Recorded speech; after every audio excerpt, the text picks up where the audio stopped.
Iran কি শুধু একটা শর্তে যুদ্ধ বন্ধ করবে, নাকি লুকিয়ে আছে একাধিক শর্ত যেগুলো জানলে তুমি অবাক হয়ে যাবে?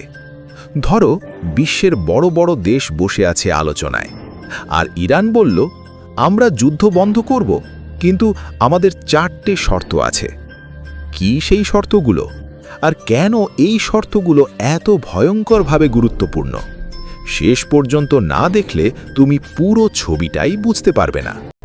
বর্তমানে মিডল ইস্টের পরিস্থিতি অনেকটাই টান টান। একদিকে ইরান, অন্যদিকে ইউনাইটেড স্টেটস এবং ইসরায়েল। প্রতিদিন বাড়ছে উত্তেজনা। কিন্তু আসল প্রশ্ন হল, ইরান কি শুধু একটা শর্ত দিবে? না, বাস্তবে বিষয়টা অনেক বড়। বিশেষজ্ঞদের মতে, ইরান কখনোই শুধু একটি শর্তে রাজি হবে না। তারা সাধারণত একসাথে একাধিক শর্ত দেয়, যেগুলো একে অপরের সাথে জড়িত। মানে, তুমি একটা মানলে অন্যটাও মানতেই হবে। আর এখান থেকেই শুরু হয় আসল খেলা। প্রথম শর্ত, অর্থনৈতিক নিষেধাজ্ঞা তুলে নেওয়া।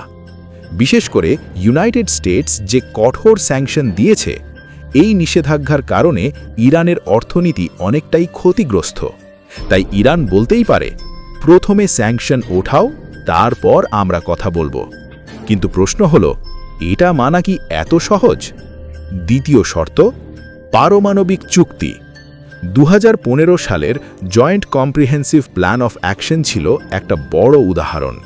কিন্তু ডোনাল্ড ট্রাম্প সেই চুক্তি থেকে বেরিয়ে যাওয়ার পর সব কিছু আবার শুরু হয়।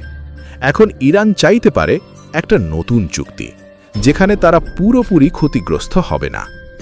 তৃতীয় শর্ত, নিরাপত্তা। ইরান সব সময় চায় কেউ যেন তাদের উপর আক্রমণ না করে, বিশেষ করে ইসরায়েল এবং ইউনাইটেড স্টেটস। তারা চাইবে লিখিত গ্যারান্টি, কিন্তু বড় দেশগুলো কি এমন গ্যারান্টি দেবে? চতুর্থ শর্ত, প্রভাব বজায় রাখা। ইরান চায় মধ্যপ্রাচ্যে তার শক্ত অবস্থান বজায় রাখতে, যেমন সিরিয়া, ইরাক, লেবানন। এই জায়গাগুলোতে তাদের প্রভাব কমলে তারা সহজে রাজি হবে না। তাহলে এখন বড় প্রশ্ন, এই 4টে শর্ত কি একসাথে মানা সম্ভব? ইসরায়েল চায় ইরান থেমে যাক, ইউনাইটেড স্টেটস চায় নিয়ন্ত্রণ, আর ইরান চায় সব কিছু রেখে শান্তি। এটা কি বাস্তবে সম্ভব? তাহলে বুঝতেই পারছো, ইরান শুধু একটা শর্ত দেয় না, তারা দেয় একসাথে একাধিক শর্ত, যেগুলো পুরো বিশ্বের রাজনীতিকে নাড়িয়ে দিতে পারে। তোমার কি মনে হয়, এই শর্তগুলো কি কখনো মানা হবে, নাকি যুদ্ধ চলতেই থাকবে? কমেন্টে জানাও, আর এমন ভিডিও পেতে সাবস্ক্রাইব করো।